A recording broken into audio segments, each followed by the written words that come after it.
chào.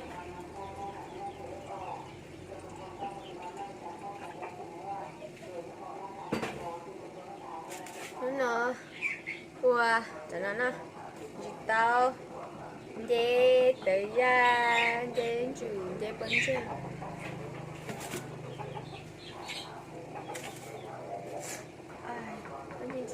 Xin.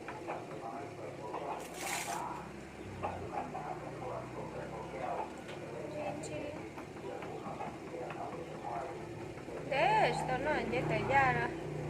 Nó mu hổ vai nè, ô, chẳng để tới ra chẳng xí lâu rồi, chẳng xí đâu có là nó thôi nên nhiều khó chi kia chỉ tao lâu nè mà có là chỉ nó mới chỉ lâu là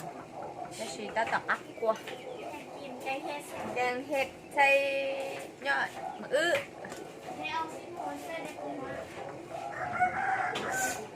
ธรรมชาติแล้วจะเห็ดอันอื่นดิจะเห็ดอย่างเติมเนาะโอ้อุ้ยเป็ดทางนี้เด้ใจเขา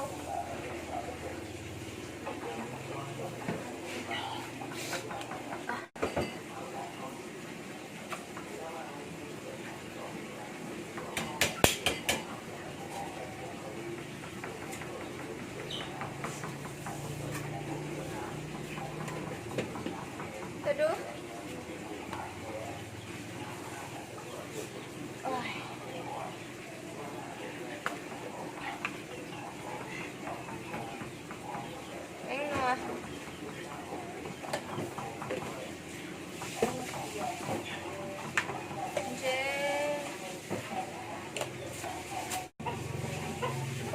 phô mỏ thành sân mạng nữa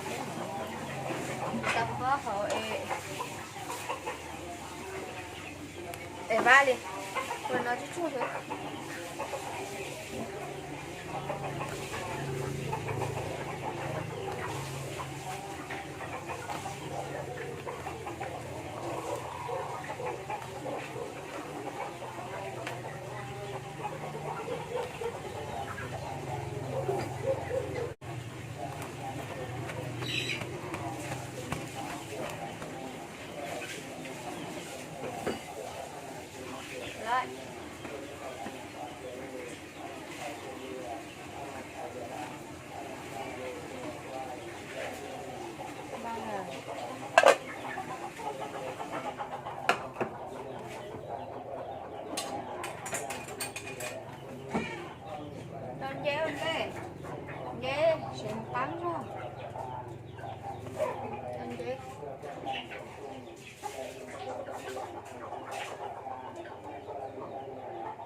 đón chị táo cho á thằng nó nè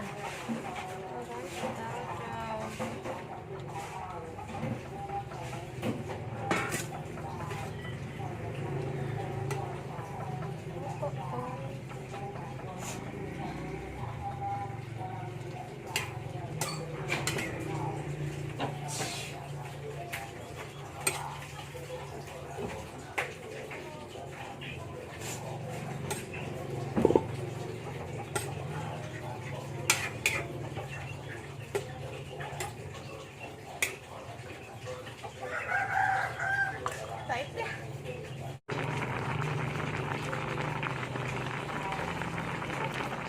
bây giờ sẽ anh chỉ tóm hoa cái tàu à ôi tôi cũng ngoài à